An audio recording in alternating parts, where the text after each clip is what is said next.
Welcome back, everybody. It is time for the Barrel Buster. And we'll start it off with Kim West as we look back on the action now, some previous runs and some previous performances before we get to the live action here on the 4th of July weekend on Monday. This is Kim West from the previous performance.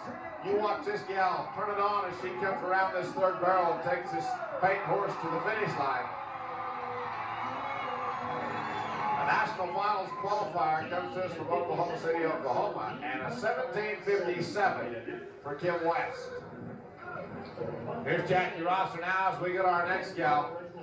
You talk about tying up some money and some barrel racing horses now. We have got the best in the business here on the 4th of July weekend. Big payout here at Eugene, Oregon. We have got them all here. Here's Jackie as she makes a turn to the first barrel, heads across to the second barrel as she tries to complete her cloverleaf pattern here without a knocked over barrel and a 5-second penalty. She is going to be penalty free here at a 17:82. We'll put her in second place right now on our scoreboard in barrel racing, 17:82, as we go to Katie Griffin now. Now they can either elect to go to the right-hand barrel or the left-hand barrel first. As long as they cross their pattern each time they make a turn around the barrel. Third and final barrel now. Katie Griffin. And a 17:81 will be the time for Katie. 17:81. Now again, remember we are looking back at some previous runs and previous performances before we get to the live action here on a Monday. She walks over there and watch just about the time she decides to McKay. Everything is right as she crosses A 17:57, a 17:81, a 17:82 are three fastest times as we look back on the action. A little bit of a hesitation there on that second turn. She's going to make it up here at the third turn and head for the timeline. Nikki McKay is 17:54. That will put her to the lead. How about that? A little hesitation there on barrel number 2 didn't slow her down one little bit. Well, here's the lovely Kim Coleman to go now. You know, these cowgirls have family background. And we'll put the pressure on them with that 17:54. 17:57 now in second. Come on, Kim. Give it number 2. Good crowd here, and they are enjoying the barrel racing. You can hear them in the background. And the time for Kim Coleman is 17:93. Here is Jenna Beaver to go now. As we talk about the Beavers and the World Championship family that they are, of course, Joe Beaver, World Champion calf roper. Jenna Beaver, his lovely wife here, competes in the WPRA. And son Brody, I'll guarantee you, is looking on. He is Mom and Dad's best cheering section. Come on, Jenna. This is looking good.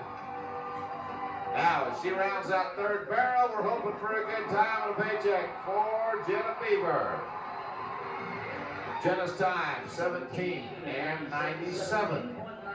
A little bit slower than I thought. 17:97 for Jenna. Let's go to Wynette Dale now. As we move to a Saturday night performance, the runs that we previously showed you were all from Friday, and we go now to the Saturday performance as we continue to look back on the action here before we get to the live action on a Monday.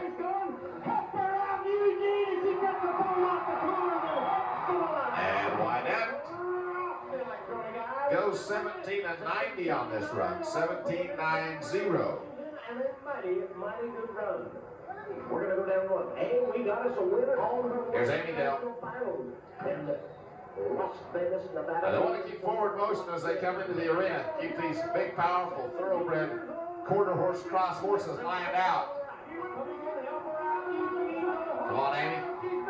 Nice turn around that second barrel. Now, if they tip them and they don't fall over, that's all right. It doesn't cost them a penalty. They knock one down, however.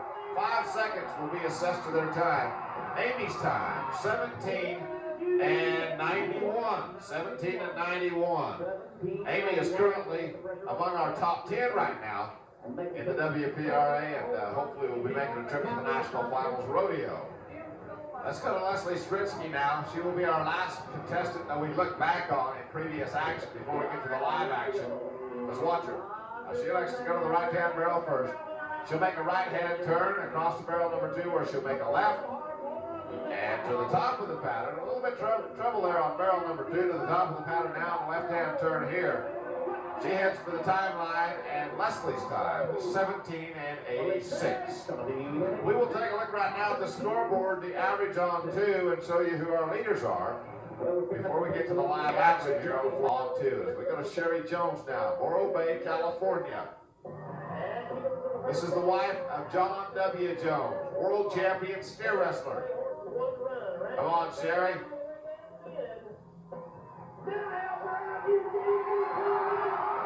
Makes a nice run. And our California cowgirl goes 17:62. 17:62. Nice run. There's a national finals qualifier in years past, always consistently among the top 5 or 10 in the WPRA. This is Vanna Beisinger.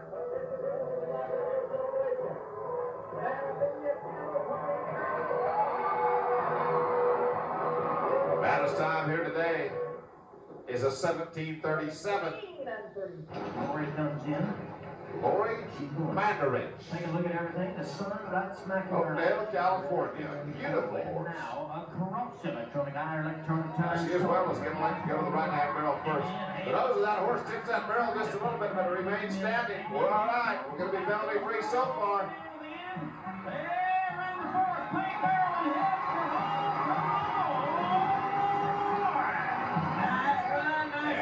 Our California cowgirl is 17:48. 17:48 for Lori. There's Tony Hagan now. Come on, Tony. Hefner Oregon cowgirl. Straight into the straight current family. Uh-oh. We knocked the barrel down. That is a 5-second penalty. And Tony's time is 22:46. Here's Pam Ross. Gilmore, California. Patriotic colors. 4th of July weekend, a good crowd here in Eugene, Oregon. And a big stout sorrel horse she's ready to try on barrel racing. Nice turn there. Tight turns around the barrels and speed in the straightaways is what we're looking for. Don't knock one down, that'll cost you 5. Hey! Watch this! Watch this, we're going to break over into the 16-second mark. And a 16:97, I mean, that sorrel horse can run. Look at this again in slow motion. It gets that front end into the ground, keeps the back end with the power, turning the barrels. And a 16:97 is going to be a tough one to beat here on a final performance. Let's go to Paula Arnold, Murrieta, California. Now, as our in-house announcer, Sue Dunn, is explaining, our girls can start either to the left-hand side or the right-hand side of the pattern. It doesn't matter which side they start on. They make 2 rights to the left or 2 lefts to the right, as long as they cross their path each time they turn a barrel. That's the rules, and here we go as she turns the 3rd barrel and heads for the finish line. Paula Arnold from Murrieta, California, gonna turn in a nice run. It is 18:09. I'd have thought she'd have been a little bit faster on that one.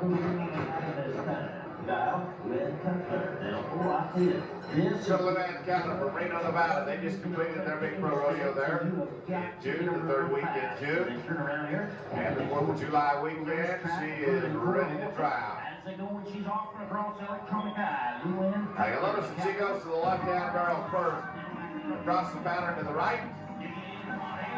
Makes a right-hand turn there, and another one, right one at the top. Come on, Luann. And Luann's time, 17:93. We'll stay in the great city of Reno, the great state of Nevada, for our next contestant. This is Lita Scott Price. He's tired of wrestling. He wanted to run. She loaded him up, but she's been after him ever since. We have Scott Price. Reno Go to the right-hand side. Nice turn there.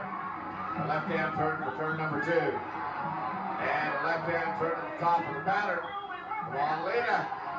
This gal has been qualified for the National Finals Rodeo and does an excellent job here at Eugene, Oregon.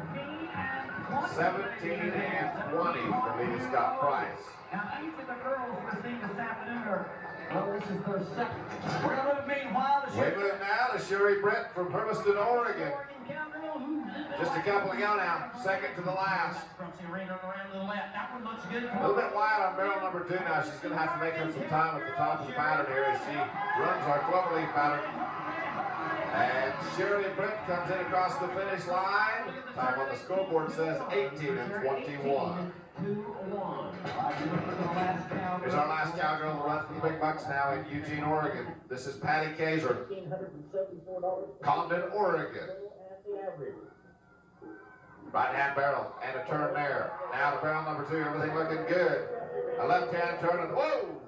We knock the barrel down. That's going to cost her 5 and it's going to take her out of the money. Some tough luck for Patty Kaiser. We had a chance to talk to Pam Ross, who made an excellent run here in Eugene. Here's what she told us. Yeah, it was a great run. It was the second fastest run in my career. And I've done both of the 16s on this particular horse, so I'm real excited about him. He's coming on.